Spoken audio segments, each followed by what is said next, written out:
तर पब्लिक आज आपल्या ब्लॉगची सुरुवात डायरेक्ट आपल्या मित्रासोबतच झाली. मग काय भो संध्याकाळ झाली निघाला घराच्या बाहेर. तितक्यात निघाले भाऊ आम्ही आता इकडे मंडळाकडे जायसाठी. तितका आल्यावर समजलं आपल्याला इथं जायचं भांडे आणण्यासाठी. मग काय काढलं ट्रॅक्टर नात कर तिकडे ट्रॅक्टरच काढलं. सीधा चालत चालत तर निघाले भाऊ मी आता भांडे घ्यायसाठी. इकडे आले ना काढले भाऊ भांडे तर हे काढता येतो असतं म्हणजे हा आता आखीवरती सांगत थंडी वाजते जाऊ दे त्याला वाजते थंडी. तितक्यात याने ठेवले भाऊ भांडे ठेवले म्हणता हात लाव. मग काय भाऊ मी बी काढल्या बादल्या 3-4 बादल्या काढल्या वरच्या वरती. बस जास्त काम नाही करायचं आपण ना. का आपण जास्त काम केलं की लोकांच्या नजरमध्ये येऊन जातात.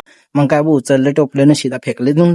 म्हटलं घे रे वो लवकर पकडेल वजनदार आहे सोड तिकडे. भांडे भरले भाऊ ट्रॉलीमध्ये शिदा आम्ही निघाले सेव. तितक्यात हेड 2 गडी तर फेकात होते. म्हटलं पाजा बे फेका सांग असं. तिकडे आल्यावर ती पहिले तर चहा पिऊन घेतली का भुकट्याचा मालकावाच नाही सोडायचा. मग काय बसल्यान गुई चेंदाले आमचा जवान त्याला 200च्या स्पीड गुई काढत होता. तितक्यात निघाले भाऊ आता आम्ही इकडे बाहेर जायसाठी. का भाऊ आपल्याला आणायचे होते आपल्या पोरासाठी थंडा. मग काय थंड्याची बॉटल घेतली ना शीत निघाला. आता आम्ही इकडे वाड्यामध्ये आल्यावरती हो इकडे सगळं बैसले जात. तितक्या त्यानं खुल्ली मिरिंडाची बॉटल सगळे टाळ्या वाजता आले तुफान किती जिद्दना सोडली असो. बाटल्या पुऱ्या भरून घेतल्या भाऊ गल्लास आणि शिदं लागला तर मी प्याले. मग काय भाऊ सगळे पेटा तिच्यामध्ये आमचा गौरव तो पाहना भाऊ एकच नंबर डायरेक्ट एकटाच पेतो असो. तितक्यात सगळ्यांना पेल्या आणि सगळ्यांना हात बिताला ब्लॉग मध्ये ते पिऊन आम्ही निघाले शिदा आता लगन घरी जायसाठी असो.